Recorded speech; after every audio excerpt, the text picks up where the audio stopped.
So I want to share a very quick story, my first approach, and then I'll get to the nitty-gritty. I'm going to share a couple of techniques that will make approaching a little bit more easy. Has anyone here heard of my bus story? My first approach during the day. Okay, cool. I was terrified. I really was terrified. I had a big problem when I was a kid. I couldn't make eye contact with people. I had a stuttering problem. And my first approach was on a bus. Every morning, I used to live in the country, and I used to catch this bus every morning. It took an hour and a half to get from my home to work. And on that bus trip, there was this girl.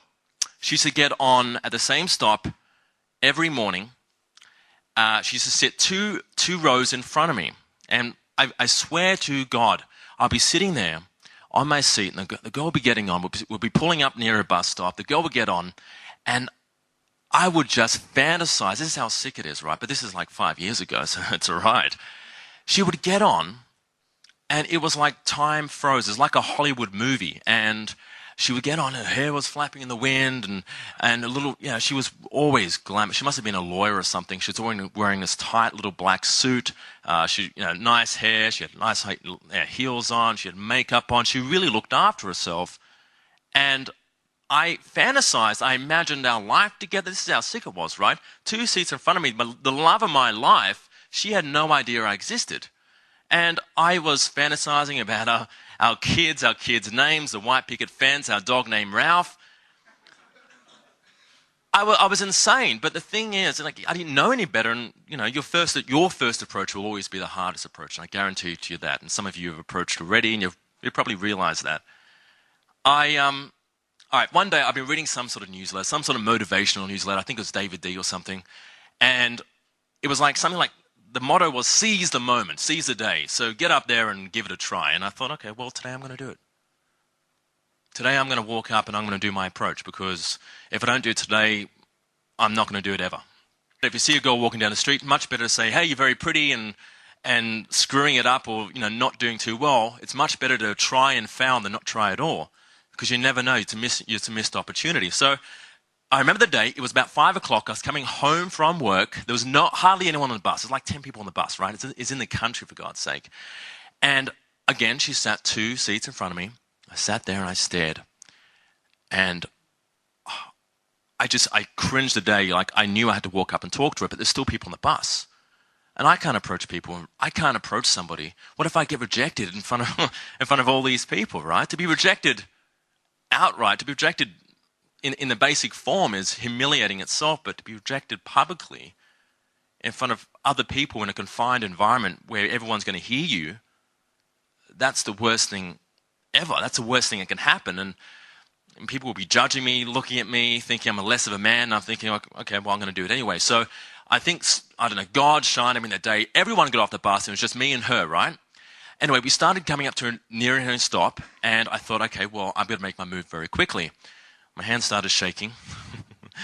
The sweat started rolling down the back of my jacket, and I'm thinking, oh God, the nerves are kicking in now. My legs started buckling, so I got up. Has anyone ever seen RoboCop?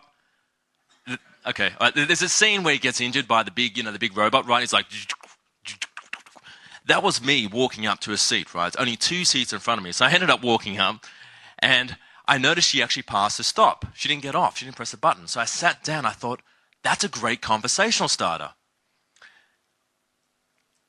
I cringe to this day. I said one of the most creepiest things you could possibly say to a girl. The creepiest. Like, you can't beat this, right? I leant over the chair. Now, I was trying to be cool, I leant over. I was like this little stiff motion like that. I looked at her with my scary eyes, like crazy eyes, and I said, you're not getting off your usual stop today, huh?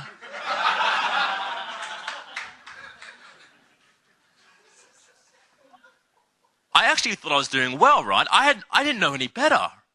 And I actually thought I was getting somewhere with this girl, but I wasn't. And I can see it to this day, the creepometer was going up to 10. It was off the charts. I was creeping this girl out seriously, and I was thinking in my head, yes, I'm getting laid tonight. Yeah, man.